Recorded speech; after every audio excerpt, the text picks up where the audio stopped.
आज कैसे खुलेगा बात।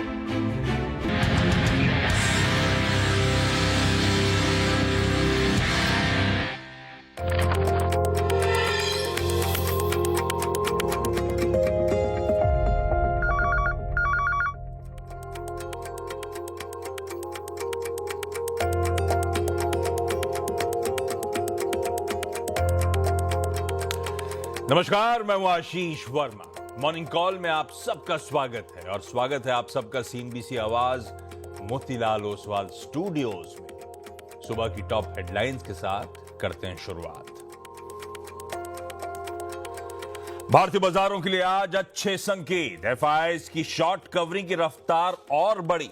5 दिन में 87,000 से ज्यादा शॉर्ट कॉन्ट्रैक्ट्स किए कवर।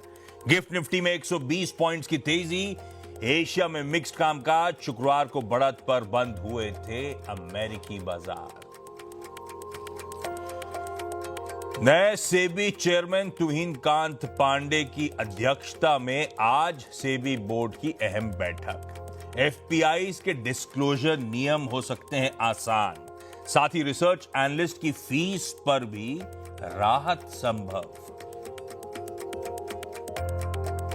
कंपनी को बचाने के लिए वोडाफोन ने फिर सरकार से मांगी मदद। कहा एजीआर स्पेक्ट्रम बकाए चुकाने में सक्षम नहीं, रकम के बदले इक्विटी ले सरकार। मारुति, ह्युंडई और टाटा मोटर्स के बाद महिंद्रा एंड महिंद्रा ने एसयूवीज और कमर्शियल गाड़ियों की कीमतों में 3% तक बढ़ाने का किया ऐलान। इनपुट कॉस्ट बढ़ने के चलते फैसला, 1 अप्रैल से लागू होंगी नई कीमतें। यूको बैंक ने लॉन्च किया 2000 करोड़ रुपए का क्यूआईपी। शुक्रवार की क्लोजिंग भाव से करीब 9% डिस्काउंट पर 34 रुपए 27 पैसे प्रति शेयर क्यूआईपी का प्राइस तय।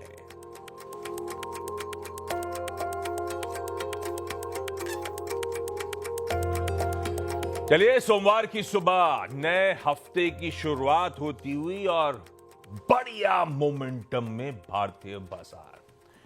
इनफैक्ट ऐसा लग रहा है कि पतझड़ के बाद बाहर लौट आई है। पिछले हफ्ते का निफ्टी का परफॉर्मेंस आप लोगों की स्क्रीन पर रख देता हूं। हर दिन मजबूती के साथ पांचों के पांचों ट्रेडिंग सेशंस बढ़त के साथ कामकाज करते हुए नजर आए। इनफैक्ट पिछले हफ्ते वीक ऑन वीक 4.25% निफ्टी के गेन्स, 950 पॉइंट्स का उछाल। और इस तरह की वीकली गेन्स, इस तरह की वीकली तेजी 4 सालों बाद। दरअसल फरवरी 2021 में, फरवरी का पहला हफ्ता जो था, तब बहुत पावरफुल रैली आई थी। 9.5% वीक ऑन वीक के तब गेन्स दिए थे। उसके बाद से अब तक इस तरह का परफॉर्मेंस नहीं था। तो सेकंड बेस्ट वीक कह लीजिए इतने सालों में हमने डिलीवर करके दिखाया लास्ट हफ्ते। खैर, ये सब हिस्ट्री है, प्रेजेंट पे फोकस करना इंपॉर्टेंट। ये हफ्ता इंपॉर्टेंट इसीलिए भी है क्योंकि मंथली एक्सपायरीज का शेड्यूल है। ये इस फुल फ्लेज कारोबारी हफ्ता लास्ट है इस महीने का। तो कल यानी कि मंगलवार के दिन बीएसई के सारे मंथली कॉन्ट्रैक्ट एक्सपायर होने को खड़े होंगे और उसके बाद गुरुवार को एनएसई की। तो इंपॉर्टेंट वीक, और इस इंपॉर्टेंट वीक की शुरुआत किस नोट पे होगी, गिफ्ट निफ्टी आपको दिखाएगा। 0.5% की बढ़त भाई साहब, 100 पॉइंट प्लस गैप के साथ हम अपने कामकाज की शुरुआत करने जा रहे हैं।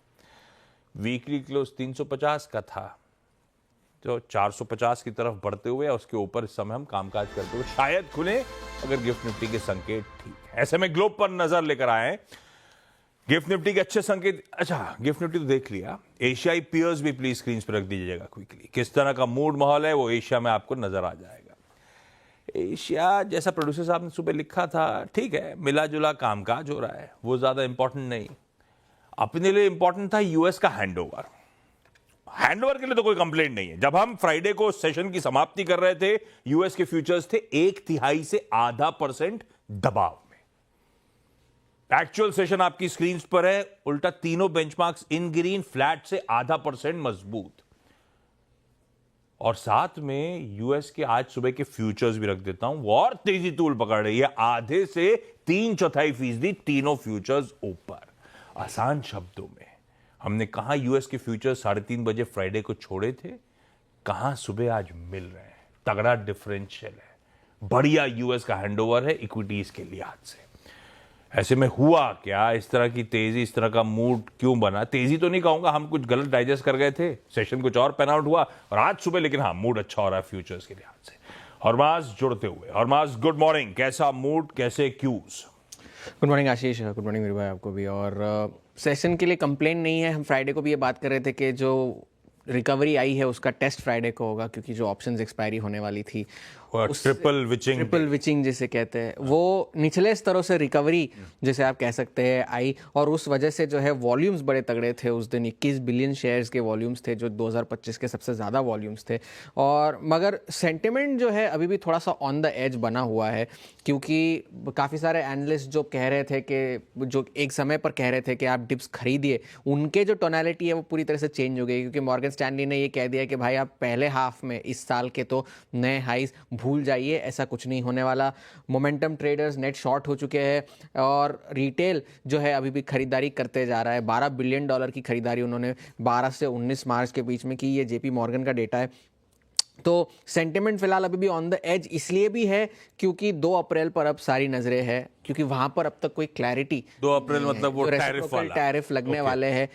कहाँ, क्यों, कब, किस पर, कितने, अब तक किसी भी चीज़ को लेकर कोई क्लैरिटी नहीं है जब तक डोनाल्ड ट्रंप खुद इस बात की घोषणा ना करे। और ये जो उन्होंने ये भी कहा था कि ऑटो, सेमीकंडक्टर्स, फार्मास्यूटिकल्स, इन सब पर भी जो टैरिफ मैं लगाऊंगा 2 अप्रैल को, अब वो भी लगने वाले हैं या नहीं, अब तक उस पर भी कोई क्लैरिटी नहीं आई है। काफ़ी सारे देशों के नाम वो लेते रहते हैं, यूरोपियन यूनियन का उन्होंने नाम लिया, भारत को लेकर भी उन्होंने काफ़ी सारी टिप्पणियां की है, मगर कितने क्या टैरिफ लगेंगे अब तक इस बारे में कोई औपचारिक या आधिकारिक तौर पर कोई पुष्टि नहीं की गई है। व्हाइट हाउस की जो प्रेस सेक्रेटरी उन्होंने भी कहा कि जो big tariffs will go into effect. अब बिग का तो डेफिनेशन अब वही जाने, कितने, कब, नो आइडिया। एक सप्लाई चेन शॉक डेवलप होने की कगार पर है, क्योंकि जो बाइडेन के कार्यकाल में एक प्रस्ताव रखा गया था कि जो चीन में बनी हुई कमर्शियल शिप्स है उन पर एक एडिशनल लेवी लगाई जाए, जिसकी आज यूएसटीआर में सुनवाई होने वाली है। और काफ़ी सारे जो बिजनेस व्यापारी है उन्होंने यूएसटीआर को लिखा है कि ये जो सेंस, ये इसमें कोई सेंस नहीं बनता, क्योंकि इससे जो है यूएस के गुड्स अंतर्राष्ट्रीय बाजार में और महंगे हो जाएंगे, तो वो काउंटर प्रोडक्टिव हो सकता है। तो वो एक सप्लाई चेन शॉक बनने की कगार पर है, तो वहां पर भी नजर रखने की जरूरत है आज वहां से क्या निकल कर आता है। कॉफी की कीमतें रिकॉर्ड हाई पर जा चुकी है, ये कमोडिटीज की हम बात कर रहे हैं, और कॉपर जो है अभी भी $10,000 के आसपास ही चल रहा है। काफी सारे एनालिस्ट तो $15,000 तक जाएगा इसकी अनुमान लगा रहे हैं। तेल की कीमतें रेंज बाउंड है, वहां पर कोई बड़ा वो नहीं है, लेकिन डॉलर जो है वो 104 के पार निकल गया है, वहां पर नजर रखने की जरूरत है। कनाडा में जो है चुनाव की घोषणा कर दी गई है, 28 अप्रैल को चुनाव होंगे। और तुर्की में जो है शॉर्ट सेलिंग मार्केट्स में उन पर प्रतिबंध लगा दिया गया है, क्योंकि वहां पर थोड़ी सी जो है राजनीतिक संकट गहराता जा रहा है।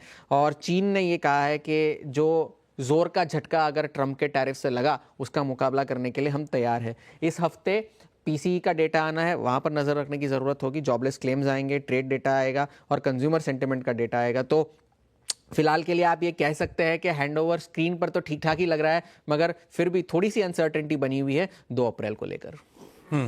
वो अनसर्टेनिटी तो रहेगी जब तक ट्रम्प साहब बताए ना करने के हवाले, किसी को आइडिया नहीं रहेगा।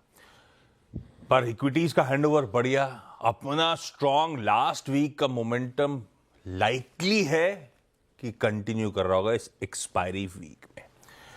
हाँ, आपने FIDI के नंबर्स देखे होंगे, वो फुट्सी की रीबैलेंसिंग थी। अगर वो 1.2 से 1.4 बिलियन डॉलर्स वाकई आने थे जो नुवामा के एस्टिमेट्स था, तो नेट तो फिर थोड़ी सी ऐसे बिकवाली का प्रेशर कह लीजिए, क्योंकि इतने इन्फ्लोज आने थे तो 10,000 करोड़ के ऊपर की बाइंग आनी चाहिए थी, पर 7,500 करोड़ रुपए की बाइंग है। पर वो एबरेशन इसीलिए। पर सारा मूड माहौल रुपए पे नजर रखिएगा।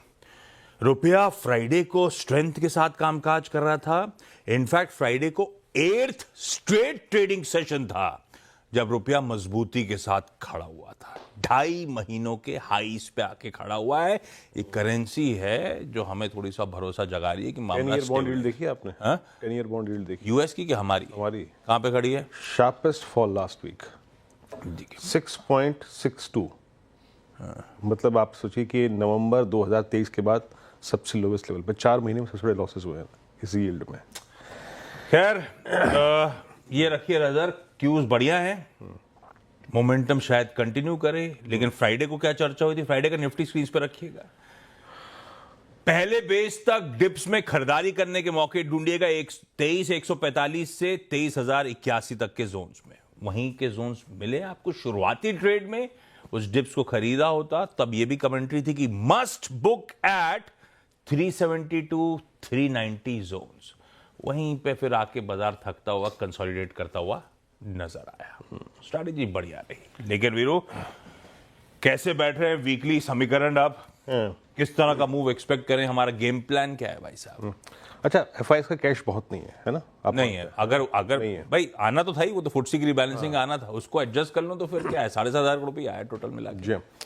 अब आते हैं कि पोजीशनिंग कैसी है, पर आया है, आया ठीक है ना, लिखने के लिए है। वो 390 क्या था जहां बुक करा प्रॉफिट, 402 क्या था? वो था निफ्टी का एग्जैक्टली दो बड़े average, 200 day exponential moving average और 100 डे एक्सपोनेंशियल मूविंग एवरेज। बाजार को वहीं रुकना था, तो इंटरडे में रुका वो। बट इस पूरे 100 पॉइंट की 23,400 और 23,500 की बहुत सिग्निफिकेंस है। आपका पहला रेजिस्टेंस था 22,610 20 डे में, दूसरा रेजिस्टेंस था 50 डे में 23,050, तीसरा पड़ाव ये है। तो आज हम तीसरे पड़ाव को हिट करने जा रहे हैं। मैं स्टैट्स को शुरू से लेता हूं। एफआईएस के स्टैट्स आपने कैश में देख लिए, आई मीन कैश में, और साथ ही साथ अगर आप उनके डेरिवेटिव्स के स्टैट्स को देखें, डीआईएस की करीब करीब 3202 करोड़ रुपए की, याद रखिएगा, सेलिंग थी। अभी तक हमें शॉर्ट कवरिंग का थ्रस्ट बहुत मिल रहा है। एफआईएस ने इंडेक्स में फर्दर अपने शॉर्ट कवर किए और लगभग 2419 करोड़ रुपए की buying, 3300 contract long, 11,000 contract short cover किए। सिंपली मीन्स कि उनके जो नेट शॉर्ट कॉन्ट्रैक्ट हैं वो लगभग 80-90 हज़ार के क्वांटम से लास्ट वीक में रिकवर हुए, और अब हम 96,000 अप्रॉक्सीमेटली, अगर आप देखें आशीष खड़े हुए शॉर्ट में, तो शॉर्ट कवर काफ़ी हो गया। अब फ्रेश बैंक भी चाहिए हमको, है ना, उनकी तरफ से बहुत स्ट्रॉन्ग बैंक। और स्टॉक फ्यूचर्स में भी ऐसे ही हुआ, 47,000 कॉन्ट्रैक्ट लॉन्ग, 17,000 कॉन्ट्रैक्ट शॉर्ट। जरा ये देखिए, ये डायग्राम आपकी स्क्रीन पे, अब मात्र 96-97,000 वो कॉन्ट्रैक्ट शॉर्ट रह गए हैं। तो एक शॉर्ट कवरिंग का दौर तो निकल चुका है, now we need fresh buying.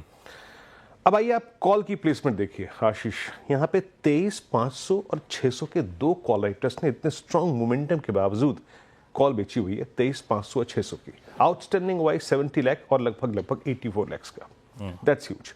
लेकिन आपने एक चीज देखी कि 200 डेमा का, 100 डेमा का खड़ा होना, वो पुट राइटर्स को पॉसिबली ये कह रहा है कि डोंट सिट और डोंट स्टैंड क्लोजर टू 200 डेमा। अभी भी वो जाके पुट राइटर खड़ा है 23,200 पे, 23,100 पे, ना कि 23,300 पे, ना कि 23,400 पे। पिरामिड से लेके आइए, ये बात आपको क्लियरली नजर आएगी कि पुट राइटर ने अभी थोड़ा सा पीछे खड़ा होना ही कंफर्टेबल समझा है। ये देखिए, दो वाइल्ड ब्लू कैंडल्स और दो लाइट कैंडल्स, अप्रोच क्या रहेगी, लेके आइए लेवल्स। देखिए, हमेशा कह रहा हूं कि रिवॉर्ड बेस्ट इंट्राडे ट्रेड के लिए डिप्स पे है। बेस वन क्या है, लेके आइए स्क्रीन पर, पहले उसको डिफाइन कर देते हैं। डिप्स ना मिले तो क्या करें।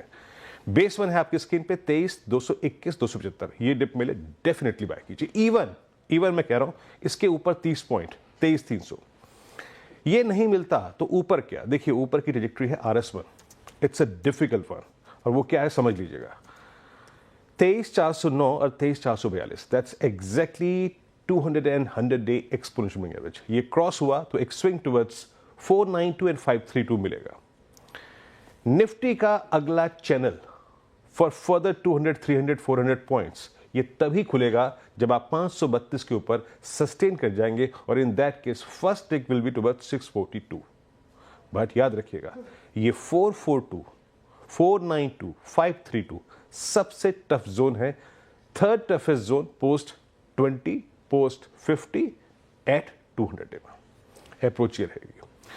अब आइए आप निफ्टी बैंक पे देखिए। निफ्टी बैंक पे एक बात मैं कहूं, मैं निफ्टी बैंक बहुत चला, अभी तक पीएसयूज का कंट्रीब्यूशन बहुत नहीं है। जैसे कि मैं आशीष से डिस्कस भी कर रहा था कि बॉन्ड यील्ड्स में अगर आप देखें शार्प क्रैक है, तो ये पॉसिबली अगर आप देखें ट्रेजरी गेन्स को ट्रिगर करता है, तो ये अच्छा फैक्ट है बैंक निफ्टी के लिए। पुट राइटर्स 50,000 पे, 50,200 पे है, इवन 50,500 पे विजिबल है, बट यहाँ पे कॉल राइटर थोड़ा ज्यादा है, और 51,000 पे कॉल राइटिंग है। लेके आइए बेस वन, बेस्ट रेट क्या होगा, देखिए कोटक का बहुत स्ट्रॉन्ग ब्रेकआउट, आईसीआईसीआई बैंक का बहुत strong breakout, HDFC bank of the edge, ये है बेस वन। यहां तक का डिप मिले डेफिनेटली बाय करें, और डिप नहीं मिल रहा है तो ऊपर की तरफ देखिएगा, RS1 है करीब करीब 50,732 के जोन में, 781 के जोन में। अगर ये क्रॉस हुआ तो Nifty bank will prepare itself for further upside towards 24, 238 और 390। और एक और चीज़, निफ्टी अगर 23,532 के ऊपर सेटल होता है, फिर आइएगा उस पर, तो आपके पोजिशनल स्टॉप लॉसेस, जो भी लोग पोजिशनली अपना ट्रेड कैरी करके आ रहे हैं, वो अप्रॉक्सीमेटली अपना जो वो है स्टॉप लॉस वो 23,200 के आसपास ले आइए। मैं तो यही हूँ, आपको फोन कौन कर रहा है? नहीं, फोन नहीं है, कल के हिसाब से अलार्म था गुरुकुल के हिसाब से। ठीक है, ये बार बार bond yield soften, PSU banks, treasury gains, लग रहा है कुछ सीधा सौदा में आने वाला है। वो टीजर पे छोड़े जा रहा हूँ, सीधा सौदा में जब 7:30 बजे जुड़ेंगे तब टीम लाइनअप्स में चर्चा कर लेंगे। आज ट्रेडिंग आइडियाज के लिए कोलकाता चलेंगे, ट्रेडर और मार्केट एक्सपर्ट अमित सेठ साहब के पास। सेठ साहब, गुड मॉर्निंग, क्या हाल चाल और कौन से प्रिफर्ड आइडियाज सर? जी good morning Ashish ji, good morning Virendra ji, good morning everyone. Ashish ji, इस समय के दो पिक्स रहेंगे। पहला रहेगा एनटीपीसी। एनटीपीसी में हम कंटिन्यूअसली बुलिश रहे हैं और यहाँ पे स्ट्रक्चर अभी भी पॉजिटिव है। लास्ट ट्रेडिंग सेशन में इसने अपना 200 डेमा भी रिगेन किया और वॉल्यूम्स और डिलीवरी काफी अच्छे थे यहाँ पे। एक बेस फॉर्मेशन करके स्टॉक बाहर आ रहा है, तो इसे बाय करें। स्टॉप लॉस रहेगा 346 का और टारगेट्स रहेंगे 362 के। मेरा दूसरा स्टॉक रहेगा सीडीएसएल। सीडीएसएल में जो हमने करेक्शन देखा था वो एक सपोर्ट पे जाके कंप्लीट हुआ। वहां पे एक फॉलिंग वेज पैटर्न का ब्रेकआउट है। स्टॉक ने अपना 10 और 20 डेमा रिगेन कर लिया आशीष जी, और पिछले 3-4 दिनों में यहाँ पे वॉल्यूम्स काफी अच्छे हैं और लास्ट सत्र में 50 डेमा के ऊपर क्लोज हुआ, तो इससे बाय करें। स्टॉप लॉस रहेगा 1190 का और टारगेट्स रहेंगे 1265 रुपए के। ये हैं दो बढ़िया से ट्रेडिंग आइडियाज आज के सेशन के लिए। सीडीएसएल आपकी स्क्रीन पर है 1190 के स्टॉप के साथ खरीदारी करने का मन, और दूसरा एनटीपीसी 346 का स्टॉप लॉस लगाइए, शायद बढ़िया तेजी बुनाता हुआ स्टॉक नजर आए। Amit ji, thank you so much सुबह सुबह जुड़ने के लिए। बढ़ा जाए आगे आज के इंपॉर्टेंट स्टॉक्स इन न्यूज की तरफ। कंचन बताएंगी कौन से इंपॉर्टेंट स्टॉक्स जो आज ट्रेड में रडार पे रखते हैं। कंचन बताएं। जी, शुरुआत करते हैं महिंद्रा एंड महिंद्रा के साथ। जैसे कि हम देख रहे हैं बाकी की ऑटो कंपनीज ने भी दाम को बढ़ा दिया है, महिंद्रा भी इस लाइन में आ गया है। 1 अप्रैल 2025 से जो एसयूवी है और जो कमर्शियल व्हीकल है, कंपनी ने उसके 3% तक दाम बढ़ा दिए हैं। इनपुट कॉस्ट बढ़ती जा रही है, रॉ मटेरियल के कॉस्ट बढ़ते जा रहे हैं, जिसकी वजह से ये जो डिसीजन है लिया गया है।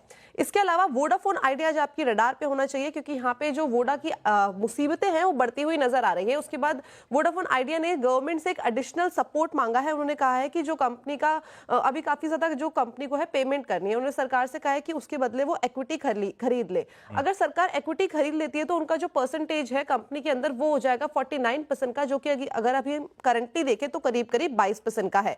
मई तक कंपनी को स्पेक्ट्रम के करीबन 13,000 करोड़ से ज्यादा के जो वो इंस्टॉलमेंट्स है वो देने हैं, और वही अगर मार्च 2026 की बात करी जाए तो वहां पे कंपनी को 26,000 करोड़ का जो बकाया है वो देना होगा।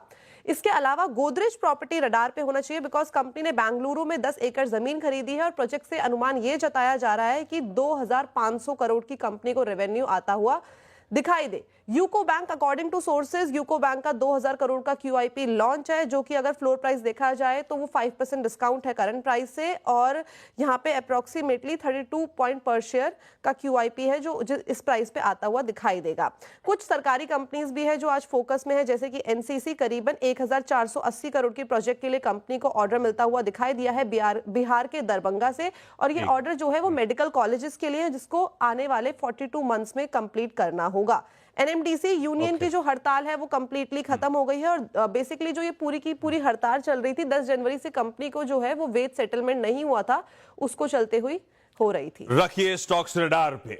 भाई आज की ब्रोकरेज रिपोर्ट दिखा देता हूं, साथ साथ उसको भी जोड़ लीजिएगा इसी कड़ी में। सिटी की आईसीआईसीआई बैंक पे एक इंटरेस्टिंग रिपोर्ट। खरीदारी करने का कॉल इस दिग्गज बैंकिंग स्टॉक पे 1600 के टारगेट्स के साथ। वो कह रहे हैं मैनेजमेंट मीट के की टेकअवेज जो थे वो इंटरेस्टिंग दिख रहे हैं। एक तो Q4 के लिए एनआईएम का बायस पॉजिटिव है, यानी कि शायद एनआईएम्स इंप्रूव हो रहे होंगे।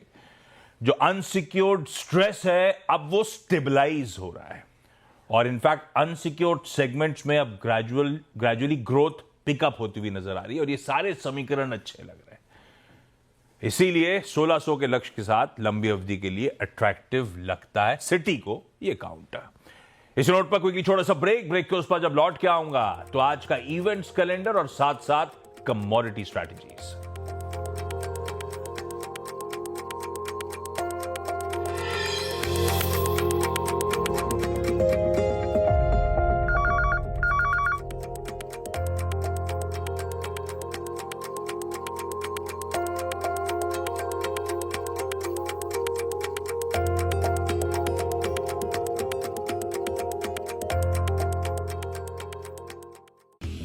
प्रॉपर्टी खरीदनी हो या बेचनी, बजट है 45, 1 BHK है, उल्वे या फिर पनवेल। उल्वे के लिए मिल जाएगा और ग्रोथ प्रॉस्पेक्ट्स बहुत ही अच्छे हैं। Once trans harbour link ready हो जाता है। जाने माने रियल एस्टेट एक्सपर्ट से जानिए आपके हर सवाल का जवाब। 1.5 करोड़ तक का इनका बजट है। गुरुग्राम आउटस्कर्ट्स में भी इनको चलेगा। गुरुग्राम सेक्टर 86 से लेकर 116 के बीच में मिल जाएगा। रियल एस्टेट सेक्टर से जुड़ी हर प्रॉब्लम का वन स्टॉप सॉल्यूशन। महंगाई और जो दूसरे फैक्टर्स हैं, अंतर्राष्ट्रीय परिस्थितियां, सबका एक मिला जुला इम्पैक्ट आता है रियल एस्टेट मार्केट पर। देखिए property Guru presented by signature global. इस पीरियड में एफिशिएंट बैंक्स एनबीएफसीज बेनिफिट करते हैं। तो ऑब्वियसली वो स्थिति अभी इंडियन इकोनॉमी में है। एक बार रेट कट हुआ है और जैसे इन्फ्लेशन के आंकड़े आए हैं उससे साफ है कि आने वाले दिनों में और रेट कट्स आ रहे हैं। अप्रैल पॉलिसी में भी जरूर एक रेट कट आएगा। तो ये एफिशिएंट बैंक्स और एनबीएफसीज के लिए अच्छा न्यूज है। दूसरी बात यह है कि क्रेडिट डिमांड इकोनॉमी में थोड़ा सुधार आ रहा है और उम्मीद यह है कि क्रेडिट डिमांड और भी तगड़ा होगा। ये भी बैंक्स के लिए अच्छा खबर है। टाटा स्टील में हमारा व्यू पॉजिटिव है। इसके साथ साथ वेदांता, इसमें भी ध्यान देना चाहिए। पहली बात तो है ओवरऑल मेटल डिमांड बढ़ रहा है। चाइना में जो स्टिमुलस दिया जा रहा है इससे इवेंचुअली मेटल डिमांड पॉजिटिव होगा, यही उम्मीद है।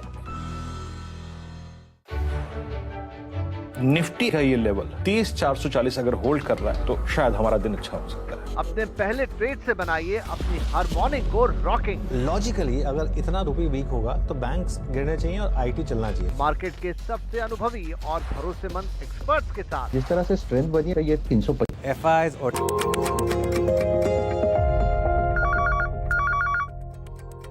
ओके, ब्रेक के बाद आप सबका स्वागत है। अब बारी आज के मंडे के इवेंट्स कैलेंडर की।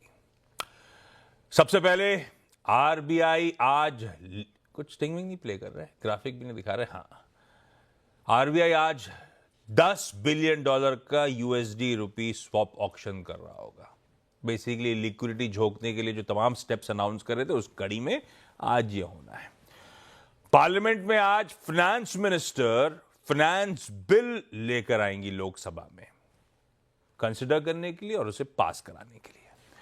सेबी की बोर्ड मीट है जो हेडलाइन में भी हमने मेंशन करा था। नए चेयरमैन तुहिन कांता पांडे साहब की अध्यक्षता में पहली बोर्ड मीटिंग, जिसके बाद शाम शायद 5 बजे सेबी एक प्रेस कॉन्फ्रेंस भी करेगा। कुछ इंपॉर्टेंट, अच्छा कुछ नहीं, एक ही एक्स डेट और रिकॉर्ड डेट है। ICICI security scheme of arrangement delist हो गया है। फ्राइडे को आखिरी ट्रेडिंग सेशन था भाई साहब। पोस्ट आज सस्पेंड हो चुका है। अब आपको कंफ्यूज मत होइएगा, आईसीआईसीआई बैंक के शेयर्स मिलेंगे, वो स्वैप रेशियो ऑलरेडी अनाउंस्ड है। मैट्रिमनी की बोर्ड मीट है interim dividend per. Tractors India की बोर्ड मीट है फंड रेजिंग पर। टीवीएस होल्डिंग्स भी बोर्ड मीट करना चाहता है अंतरिम डिविडेंड पे फैसला लाने के लिए। ऐसे ही ग्रासिम इंडस्ट्रीज सिंगापुर में आज इन्वेस्टर मीट करने जा रहा है। आज और कल 2 दिनों की है। डिक्सन टेक्नोलॉजीज की इन्वेस्टर मीट है फिडेलिटी के साथ, निर्मल बंग के साथ। आज है ये। 10:30 बजे हमारा manufacturing services PMI, composite PMI का आंकड़ा आ रहा होगा।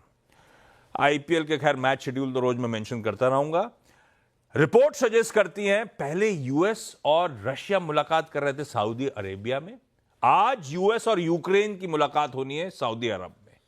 मेरे ख्याल से और बातचीत आगे बढ़ाने की कोशिश होगी।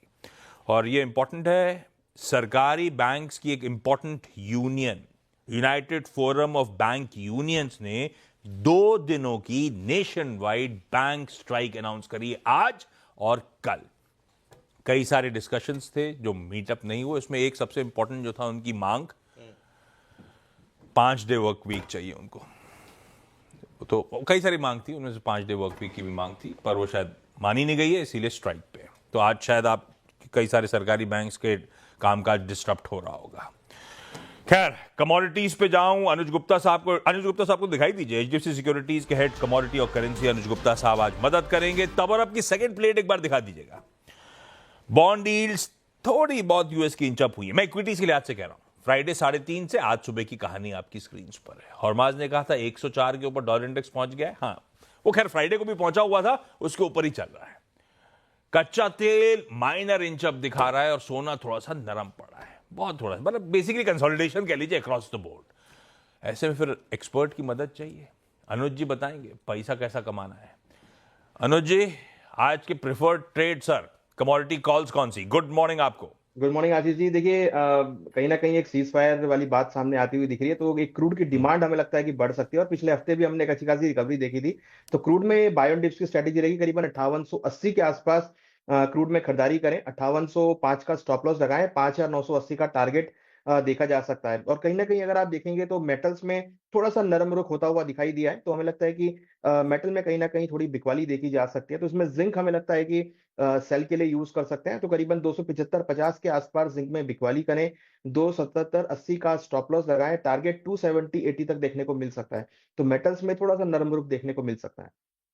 क्रूड में उछाल क्योंकि डिमांड इंप्रूव। ये सीज फायर मतलब ये रशिया यूक्रेन वाली बात कर रहे हैं यस अपन? जी बिल्कुल।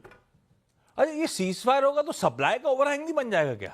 देखिए, उसके बाद जो एक डिमांड है, जो एक पॉजिटिविटी है, वो यहाँ पर आ सकती है, क्योंकि आप देखेंगे तो ओपेक प्लस मेंबर भी प्रोडक्शन कट करने की बात कर रहे हैं, तो उससे भी कहीं ना कहीं सपोर्ट आता हुआ दिखाई दे सकता है। बिल्कुल ठीक। अनुज जी, थैंक यू सो मच सुबह जुड़ने के लिए। कच्चा तेल खरीदने के मौके 5805 के स्टॉप के साथ, जिंक बेच के चलिए और 277 रुपए 80 पैसे का स्टॉप लॉस प्लेस किया जा सकता है। इस नोट पर मॉर्निंग कॉल को समेटने का वक्त हो गया है। गिफ्ट निफ्टी के संकेत स्क्रीन पे छोड़े जा रहा हूं। अच्छा पिछला हफ्ता, टचवुड शुरुआत अच्छी होगी और देखते हैं शायद दिन भी बढ़िया प्रोग्रेस से पहले 100 पॉइंट के गैप के साथ हम शुरुआत करेंगे। इस नोट पर ब्रेक के उस पार आज का मंडे का सीधा सौदा। नमस्कार।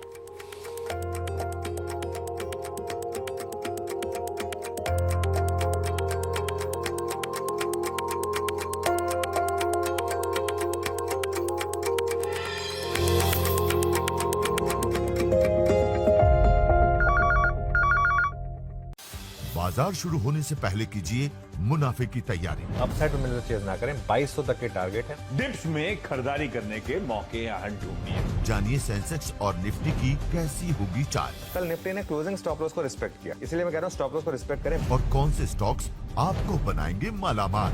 इसका स्टॉप होना चाहिए 410। बुनियादी स्तर के आधार पर लंबी अवधि गिरा है। बाय करें, 1480 का स्टॉप लॉस होगा। मुनाफे की तैयारी सिर्फ CNBC आवाज पर।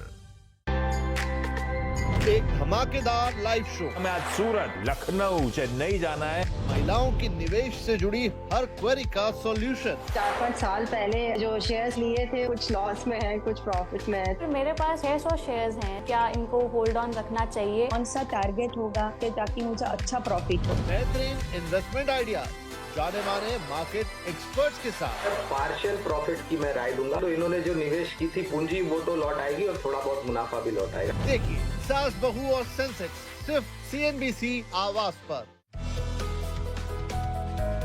ट्रम्प के जो मूड स्विंग्स जो हुए हैं, उसके बेसिस में यूरोप एकजुट हो गया है। चाइना ने बहुत बड़ा फिस्कल पॉलिसी स्टिमुलस अनाउंस किया है। तो ये सब चीज़ों का क्या होगा कि general reflation in the world, यानी कि getting back to manufacturing, getting back to productivity has come in. तो उसमें India has been a trading partner with many people. So keeping this in mind, I think both from a India US point of view, मतलब ये relationship को देखते हुए और India relationship with other blocs in the world, मुझे लगता है कि बहुत बड़ा फ़ायदा होगा। इनफैक्ट मैं ये बोलूँगा कि अगले 3-4 साल में जो फ़ायदा इंडिया को होगा, वो मार्केट को एक एक्सक्यूज़ चाहिए था करेक्शन के लिए, जो एक्सक्यूज़ आ गया। सब लोग कंसेंसस के बेसिस में US भागते चले गए कि पैसा वहाँ चला गया, और ट्रेडिंग बेसिस में चाइना में चले गए, और both those trades are now completely reversing. तो इंडिया से जो पैसा निकला है, मुझे लगता है कि FIs भी अगले 2-4 हफ्ते में उनका सेलिंग तो प्रेशर काफ़ी कम हुआ है, मुझे लगता है उनका बाइंग इंटेंसिटी भी शुरू हो जाएगा।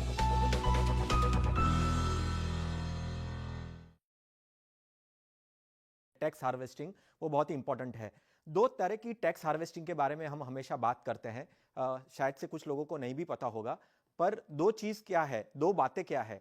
एक तो हमको पता है कि 1 लाख से 1,25,000 तक हमको अगर गेन होता है और वो गेन का हमको टैक्स बेनिफिट मिलता है। ओवरऑल अगर हम 1,25,000 कमाते हैं पूरे साल में, तो 1,25,000 का गेन अगर हमको हुआ रहता है तो वो हम प्रॉफिट बुक करके वो हमेशा उसके ऊपर हमको कोई टैक्स देना नहीं रहता है। मार्केट नीचे है,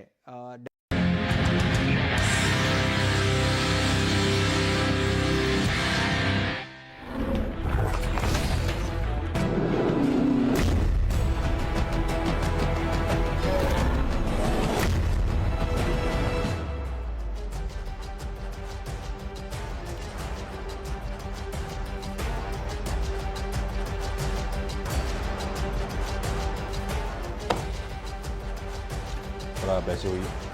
सुप्रभात, गुड मॉर्निंग। सीधा सौदा के आज के इस मंडे एडिशन में आप सबका स्वागत है। आइडिया है, अच्छा ये इधर आपको इसलिए नजर आ रहे हैं क्योंकि वीकेंड पे था बढ़िया सा गुरुकुल, सैटरडे संडे को, तो इनसे रिक्वेस्ट करी थी कि कहाँ रात में जाएंगे, मुश्किल होगा, घर पहुंच रहा है, सुबह का शो करके जाइएगा। तो कब निकल रहे हैं, वापसी कब है? वही आज दोपहर में आसपास। कल सुबह फिर मुलाकात हो जाएगी। ठीक बात है, बढ़िया था Gurukul. Thank you so much जिन्होंने पार्टिसिपेट करा था, मजा आया था आप लोग सबके साथ। खैर, मोतीलाल ओसवाल स्टूडियोज में आपका स्वागत है, सीधा सौदा में आपका स्वागत है, और कोशिश होगी कि कुछ इंटरेस्टिंग स्टॉक्स जो आज के सेशन में हमें हाईलाइट करने हैं, मतलब कोई ना कोई रीजन से आप अपने रडार पे रखेंगे, वो मेंशन कर दिए जाए। अब उनमें ट्रेड इन्वेस्टमेंट का आइडियाज अगर बैठ रहे हो, लग रहा हो इंटरेस्टिंग, तो अपने फाइनेंशियल एडवाइजर से जरूर कंसल्ट करिएगा। आइडिया यहाँ पे उस तरह की ट्रेड देना नहीं है, अपना होमवर्क करना है। गिफ्ट निफ्टी भाई साहब पिछला हफ्ता टचवुड बहुत बढ़िया गया, 4.25% वीक ऑन वीक के गेन्स, 5 सेशंस मजबूती के साथ। मेरे ख्याल से सिर्फ मंडे को ब्रेथ खराब थी, उसके बाद तो हर दिन ब्रेथ भी बढ़िया थी, तो अपन के रिटेल पोर्टफोलियोज भी इंप्रूव हो रहे थे, और आज हफ्ते की शुरुआत बढ़िया नोट पे होगी। ये अपडेट आते हुए गिफ्ट निफ्टी की तरफ से गांधीनगर से 100 पॉइंट से ऊपर का गैप होगा, 0.5% मजबूत खुलेंगे। क्विकली दिखा देता हूँ यूएस, क्योंकि उसका क्यों इंपॉर्टेंट है अपने लिए। यूएस हम डाइजेस्ट करके गए थे दबाव, यूएस में फ्लैट ट्रेड हुआ था, आज सुबह के फ्यूचर्स मजबूती पकड़ लिए, तो हैंडओवर बढ़िया था। वीरू, ऐसे में कैसा मूड दिख रहा है और कैसे टीम बनाने की कोशिश करी? देखिए, मूड ठीक है, आई मीन शॉर्ट कवरिंग बहुत अच्छी है, बट डीआईएस का पैसा नहीं है अभी, फॉर याद रखिएगा, थोड़ा सा वो एग्जिट कर रहे हैं। टफेस्ट जोन फॉर निफ्टी क्या है? अब ये वही जोन है आशीष, 23,400-500, ये 125 पॉइंट प्रिसाइसली मैंने अपनी कमेंट्री में लिखा है। 23,400 से 23,520 ये ऐसा जोन है जो कि थोड़ा सा प्रेशर डाल सकता है। यहीं पे कॉल राइटर्स ने ग्रिप ली है, यही 200 और 100 डेमा का जोन है, तो slightly cautious at this level for Nifty. Nifty bank इस ट्रेजेक्टरी को पार कर चुका है, तो अगर निफ्टी 532 के ऊपर सेटल होता है तो दो चीज़ें करेंगे, अपने पोजिशनल स्टॉप लॉसेस को थोड़ा सा ऊपर ले आइए 23,221 के आसपास, और prepare for a life above 23,520 in that case. ये दो कॉल राइटर्स ने ग्रिप ली हुई है कंसिडरिंग 200 डेमा। अच्छा, मैं थीम क्या ले रहा हूँ, आपने वो गेस कर ही ली होगी, आई मीन पीएसयू बैंक्स। वो जैसे कि मैं कह रहा था कि बॉन्ड यील्ड में काफ़ी शार्प डिक्लाइन है, और सिंस आई थिंक नवंबर 2024 ये डिक्लाइन जो है वो ऑलमोस्ट दोनों, आई मीन 10 ईयर और 5 ईयर बॉन्ड यील्ड काफ़ी सिंक हुई हैं। सिंपली मीन्स क्या होता है, ट्रेजरी गेन्स फॉर बैंक्स। तो मैंने यहाँ पर दो बैंक्स को अपने रडार पे रखा है। अब दो बैंक्स क्यों? देखिए, पीएसयूज अभी तक नहीं चले हैं। मैं एक और चीज फैक्ट पे फोकस कर रहा हूं कि Nifty bank is above all moving averages, but Nifty PSU bank अभी नीचे की ट्रेजेक्टरी से सिर्फ आया है ऊपर, हल्का सा पार्टिसिपेट कर रहा है। मैं उस डिफरेंशियल में इंटरेस्ट हूं, और मैं एसबीआई जो कि लास्ट सेशन में 50 डेमा के ऊपर क्लोज हुआ, जरा प्लीज ओपन इंटरेस्ट रखिएगा निफ्टी, ये स्टेट बैंक ऑफ इंडिया का। एसबीआई ने पहले एक 740 की क्रिटिकल सप्लाई ट्रेजेक्टरी को पार किया। Look at quantum of short covering, 54 lakh share घटे हैं। सिंपली मीन्स ये एटलीस्ट एक अटेम्प्ट लेगा करीब करीब 775 पे अपने 200 डेमा का। तो एसबीआई, और दूसरा है bank of Baroda, same case, same chart, replica, mirror image, 50 डेमा के ऊपर ये भी क्लोज हुआ। और जरा बैंक ऑफ बड़ौदा का ओआई शॉर्ट कवर देखिए, 71 लाख। आशीष, दोनों ही स्टॉक्स में आप शॉर्ट कवरिंग का क्वांटम देखिए, 5.5 लाख शेयर घटे हैं। एंड सिंपली अगर हमें यहाँ पर ये स्विंग अच्छा लगता है, मतलब मिलता है, तो ये जिस जोन को स्ट्राइक करेगा वो है 224। पहली थीम PSU बैंक्स। बिल्कुल ठीक है। दो दिग्गज स्टॉक्स, एक तो ग्लोबल हैंडओवर अच्छा है और दूसरा लग रहा है कि जो मोमेंटम पकड़ा है लाइकली कंटिन्यू करेगा। वो दिख भी रहा है आज जब सारा एशिया मिला जुला कामकाज कर रहा है, कई सारे एशियन मार्केट दबाव में है, अपना ऐसा लग रहा है मोमेंटम तूल पकड़ गया। खैर एशिया ने आउट परफॉर्म कर रहा था, हम बहुत लंबे अरसे से अंडर परफॉर्म कर रहे थे, तो अब उनसे हम थोड़ा सा अलग चाल चल सकते हैं, ये ऐसा लाइकली है। इसीलिए मैंने आज सुबह एशिया नहीं दिखाया, आपको सीधे यूएस का हैंडओवर दिखाया। दो दिग्गज स्टॉक्स में एक तो HDFC बैंक रडार पे रखिएगा। सारे बैंकिंग मेजर्स बढ़िया मूव दिखा रहे हैं। बात सही है, शायद सरकारी बैंक्स कैचअप करने की तैयारी कर रहे हो और शायद हो सकता है HDFC बैंक कैचअप कर रहा हो। कल इवन फ्राइडे को यूएस मार्केट सेशन में HDFC बैंक के एडीआर्स ने सॉलिड मूव्स डिलीवर करके दिए। हिंदुस्तान में वो फ्लैट कामकाज हुआ था और शाम को जाते जाते वहां पे अच्छे मूव बने।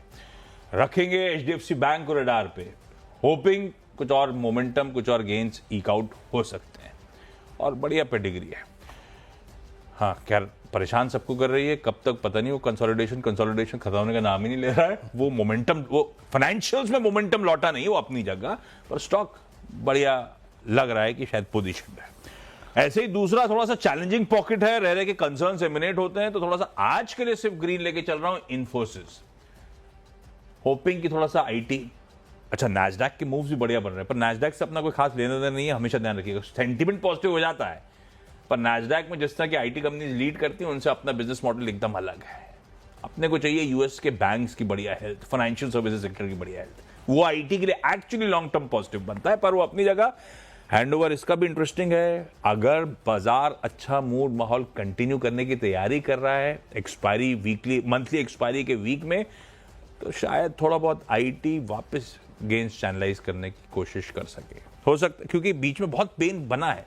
वो रिसेशन का डर यूएस में।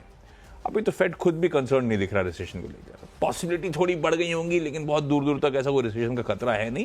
ये पॉवेल साहब की बात से लग भी रहा था, तो हम लोग ने बहुत कुछ कंसर्न्स डाइजेस्ट कर रखे हैं। अगर मूड ठीक रहा तो होपिंग IT थोड़ा बहुत ग्रीन में कामकाज करे। इन्फी ग्रीन है, पर आप वॉच करिएगा इतना कि दिग्गज स्टॉक्स HDFC बैंक और इन्फोसिस से शुरुआत कर रहा हूं, तो ध्यान रखना है, स्क्रीन को थोड़ा सा ऑब्जर्व करिएगा। विरुद्ध 2 हो गए। हाँ, लास्ट 2 सेशंस में निफ्टी IT में रिकवरी आ रही थी डेरों से बार बार, और निफ्टी IT ने पहली बार पोस्ट आई थिंक 11 फरवरी के बाद 10 डेमा की ट्रेजेक्टरी को एटलीस्ट छुआ, वरना तो सेल था। अब आता हूँ मैं एक और स्पेस पे, दैट्स आयशर मोटर्स। देखिए हालांकि ऑटो में एक बात है कि ऑटो में आपको प्राइस हाइक के इंस्टेंसेस मिल रहे हैं, कंसिडरिंग आई थिंक मेटल्स में स्ट्रेंथ है और कॉस्ट पास ऑन हो रहा है, बट मैं यहाँ पे आयशर मोटर्स को इसकी एक्यूट स्ट्रेंथ के मद्देनजर पिक कर रहा हूँ। बहुत स्ट्रॉन्ग मूव, लास्ट वीक भी मेरे ख्याल से मैंने अपनी टीम में एक बार दिया था। और हालांकि याद रखिएगा OI चेंज जो आपको दिखाई दे रहा है ना, वो ये भी कारण है कि अब रोल से स्टार्ट हो गए हैं, पिकअप हो गए हैं। तो चार्ट पैटर्न अच्छा है। एक सप्लाई जोन 5300 के आसपास ही था जिसको इसने पार कर दिया। कुल मिला के थीम ये है कि अगर ये 5300 के ऊपर सस्टेन कर रहा है तो ये अटेम्प्ट करीब करीब इस दौर की एक और ट्रेजेक्टरी दैट्स 5470 उसका ले सकता है, जो कि इसका फरवरी फर्स्ट वीक का एक स्विंग पॉइंट है, न कि स्विंग हाई है। तो आयशर मोटर्स, और मैं फार्मा स्पेस से ले रहा हूँ ग्लेनमार्क। जरा डायरेक्टर साहब एक बार प्लीज निफ्टी फार्मा भी रखिएगा स्क्रीन पे। जो चीज़ मैं यहाँ पे थोड़ा सा एक्सप्लेन करना चाह रहा था, निफ्टी फार्मा में लास्ट वीक अच्छी शॉर्ट कवरिंग थी, निफ्टी फार्मा सारे एवरेजेस के ऊपर बंद हुआ, तो ये आपको एक थीम दे रहा है पॉसिबली।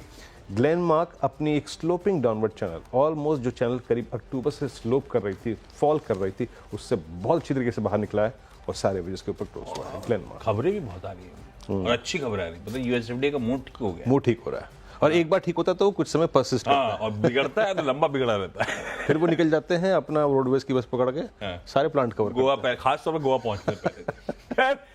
हाँ, फार्मास्यूटिकल्स जड़ा पे रखिएगा। मेटल्स रख रहा हूं, इन ग्रीन रख रहा हूं। अब वो ठीक है कि कमोडिटीज में फ्राइडे को शाम को भी ट्रेड हुआ है, तो अनुज ने आज पिछले शो में कमेंट्री दी थी जब अपन कमोडिटी कॉल्स कर रहे थे, तो कह रहे थे मेटल्स थोड़ा सा कंसोलिडेट करेंगे। मैं मान रहा हूं इक्विटीज के लिहाज से मेटल्स को ग्रीन लेंगे, अच्छा हैंडओवर है। मैं हमेशा ट्रैक करता हूं डॉक्टर कॉपर को। डॉक्टर कॉपर का ही इसलिए जाता है कि बेस मेटल्स में आपको ट्रेंड समझ में आता है।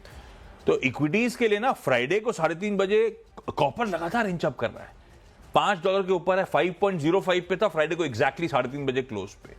आज सुबह वो 5.15 पे आके खड़ा हो गया है। इस तरह से डॉक्टर कॉपर भाई साहब इंचअप करे चले जा रहे हैं। तो एक तो हिंदुस्तान कॉपर मेंशन करता हूं, है तो सरकारी कंपनी, खैर सेंटिमेंट पॉजिटिव है। इसमें तो आज सुबह एक अपडेट भी आ रहा था, अपडेट आज सुबह का नहीं होगा, मेरे ख्याल से वीकेंड का होगा। वो कह रहा है कि ये 2400 करोड़ रुपए कह रहे हैं एडिशनल रेवेन्यू जनरेट करते हुए नजर आएंगे, जो JSW ग्रुप की फर्म के साथ इन्होंने एक रीसेंट कॉन्ट्रैक्ट करा था माइन डेवलपमेंट और ऑपरेशंस का, झारखंड में 2 ब्लॉक्स का। तो 2400 करोड़ रुपए के एडिशनल रेवेन्यूज वहां से आ रहे होंगे। खैर वो ज्यादा इंपॉर्टेंट नहीं मेरे लिए इंपॉर्टेंट थे ग्लोबल हैंडओवर, जिसके चलते मैं हिंदुस्तान कॉपर को इन ग्रीन करके चल रहा हूं। दूसरा NMDC को भी आइडिया तो खैर मेटल्स को प्ले करने का था, तो NMDC को ग्रीन कर रहा हूं। NMDC में भी खबर का तड़का आ गया जैसे वहां पे था। ये कह रहे हैं इनकी एक स्ट्राइक चल रही थी, उसको विड्रॉ कर लिया गया है। मतलब इनके ट्रेड यूनियंस जो है कॉल ऑफ कर दिए स्ट्राइक। वो इश्यूज थे वेज सेटलमेंट को लेकर। Normal operations across all projects resume होते हुए, और लंबे समय से चल रही थी स्ट्राइक। ये क्या 24 मार्च हो गया, 6 मार्च को पहला अपडेट था, स्ट्राइक आई हुई है। लंबे समय से स्ट्राइक चल रही थी, अब वो फाइनली खत्म हुई। तो मेरे को लगता है सेंटिमेंट पॉजिटिव अपनी जगह और ग्लोबल हैंडओवर भी अपनी जगह। इसीलिए 2 मेटल्स हैं, हिंदुस्तान कॉपर और NMDC इन ग्रीन। ओके, अच्छा मैं अगली थीम ले रहा हूँ। हालांकि मैंने शायद एक स्टॉक में होटल से भी लेता, लेकिन गलती कर दी, नहीं लिया, पर GMR एयरपोर्ट्स ले रहा हूँ। GMR एयरपोर्ट्स में लोअर लेवल से बाइंग अच्छी है आशीष। 7736 पर क्लोज हुआ। मैं कल एक SOTC की एक का टेक पढ़ रहा था, this summer holiday season is going to be the truest one. सारे इंडियन डेस्टिनेशन, कश्मीर, मनाली और नैनीताल वगैरह सब वो, और बाहर की भी डेस्टिनेशंस स्ट्रॉन्ग बुकिंग है। और होटल्स के में एक अथॉरिटी है, उन्होंने कहा कि जनाब जो प्रीमियम और कैटेगरी ऑफ होटल्स हैं उसमें प्राइसेस अप्रॉक्सीमेटली 6 to 10% बढ़ जाएंगे। तो मैं सिर्फ पढ़ रहा था, पढ़ के मैं इस प्राइस पे नहीं जा पाऊंगा। मैं आपको बता रहा हूँ। आसपास निकल जाए बाद प्रॉपर्टी में जाना चाहते हो वहां पे तो वो नहीं होगा। अब 6 to 10% उन्होंने कहा कि considering the kind of demand, और लोग पैसा दे रहे हैं। हालांकि मैं एयरपोर्ट में GMR एयरपोर्ट्स को पिक कर रहा हूँ, और पता है अभी AI airport authority of India, ये अयोध्या का जो एयरपोर्ट है उसके एक्सपेंशन में करीब 1600 करोड़ रुपए खर्च कर रहा है। तो देख लीजिए स्पिरिचुअल टूरिज्म कितना बढ़ रहा है। तो AI को मैंने पिक किया है 100 के ऊपर। स्पिरिचुअल टूरिज्म तो इस बार का GDP भी इंप्रूव करके देगा। महाकुंभ से GDP पे तगड़ा इम्पैक्ट है। एयरपोर्ट को देख के समझ में आ रहा है कि क्या हो रहा है। लॉन्च में आप खड़े हो जाइए, आपको लाइन में आप घुस नहीं पाएंगे। चलिए, तो यहाँ पर जिस ट्रेजेक्टरी पर फोकस कर रहा हूँ दैट्स 8140। अगर ये सस्टेन रहा 77 के ऊपर, और सिंस कैपिटल मार्केट का जो सेंटीमेंट थोड़ा इंप्रूव हुआ है, तो मैंने यहाँ पे HDFC AMC को मार्क किया। HDFC AMC ने जिस प्राइस को स्ट्राइक किया, जहाँ पे क्लोज हुआ, वो दैट्स एग्जैक्टली इसके सारे एवरेज परसिस्ट करते हैं, वहाँ पे लास्ट एवरेज पॉइंट है। तो अगर ये 4000 के ऊपर सस्टेन कर रहा है, तो अगला इसका जो चैनल खुल जाएगा वो है 4170, जो कि इसका 6 जनवरी का ब्रेकडाउन पॉइंट था। आशीष, अगले 2 में एक तो महिंद्रा एंड महिंद्रा। अब प्राइस हाइक लिया है वो तो सबने लिया हुआ है, पर क्या था प्राइस हाइक से अपने को क्यों मिल गया कि भाई टीम में मेंशन कर देते हैं। मूड अच्छा है, ये स्टॉक करेक्ट क्यों हुआ था, टेस्ला की एंट्री हवा बन गया था, एक बहाना बन गया था ओवरहीटेड स्टॉक को थोड़ा सा करेक्ट करने का। अब इन लोअर लेवल्स के आसपास कंसोलिडेट कर रहा है। खैर अपडेट ये आया था वीकेंड पे, बाकियों की तरह हम भी प्राइस हाइक करेंगे, वो अक्रॉस इंडस्ट्री हो रहा है, तो ऐसा कुछ नहीं है। 3% अपनी SUVs की कीमतें बढ़ाने की, CV और SUV दोनों की अप टू 3% कीमतें बढ़ाएंगे। पर इंटरेस्टिंग स्टॉक, मूड अच्छा बाजार का, होपिंग इन लेवल से थोड़ा बहुत है बढ़िया कंपनी, ग्रीन रख रहा हूं। टोरेंट पावर, अब इसमें अपडेट तो थोड़ा सा फीका सा है। इसने क्या करा, अपनी एक इसकी होली ओन्ड सब्सिडियरी है Torrent green energy private limited, अपनी तमाम सब्सिडरीज के इक्विटीज को टोरेंट ग्रीन एनर्जी को बेचा, 425 करोड़ रुपए में बेचा सब्सिडरीज को। और वो सारी की सारी सब्सिडरीज कैसी हैं, कोई सोलर पावर, कोई सौर्य ऊर्जा, एटसेट्रा एटसेट्रा, लंबी लिस्ट है। इतना ही कह के रिलीज चुप हो जाती है।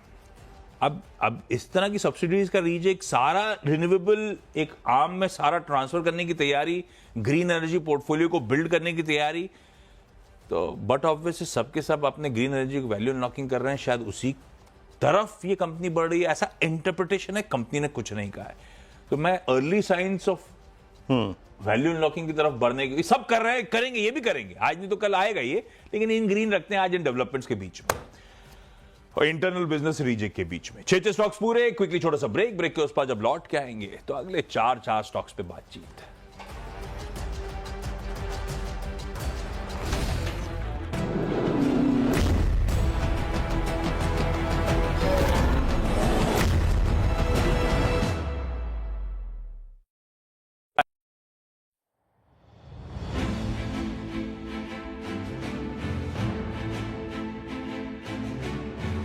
आज कैसे खुलेगा बाजार, हमारे साथ इसके लिए हो जाइए तैयार।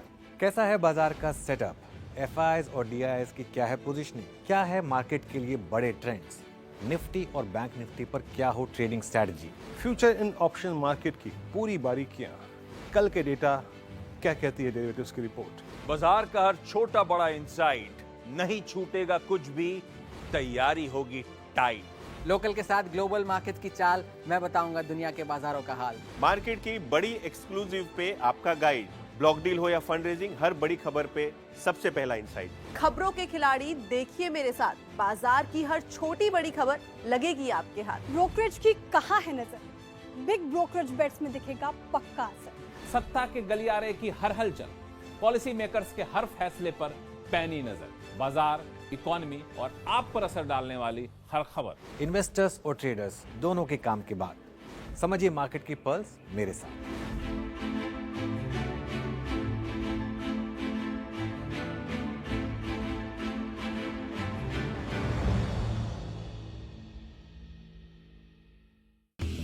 प्रॉपर्टी खरीदनी हो या बेचनी, बजट है 45, 1 BHK है, उल्वे या फिर पनवेल। उल्वे के लिए मिल जाएगा और ग्रोथ प्रॉस्पेक्ट्स बहुत ही अच्छे हैं। Once trans harbour link ready हो जाता है। जाने माने रियल एस्टेट एक्सपर्ट से जानिए आपके हर सवाल का जवाब। 1.5 करोड़ तक का इनका बजट है। गुरुग्राम आउटस्कर्ट्स में भी इनको चलेगा। गुरुग्राम सेक्टर 86 से लेकर 116 के बीच में मिल जाएगा। रियल एस्टेट सेक्टर से जुड़ी हर प्रॉब्लम का वन स्टॉप सॉल्यूशन। महंगाई और जो दूसरे फैक्टर्स हैं, अंतर्राष्ट्रीय परिस्थितियां, सबका एक मिला जुला इम्पैक्ट आता है रियल एस्टेट मार्केट पर। देखिए प्रॉपर्टी गुरु प्रेजेंटेड बाय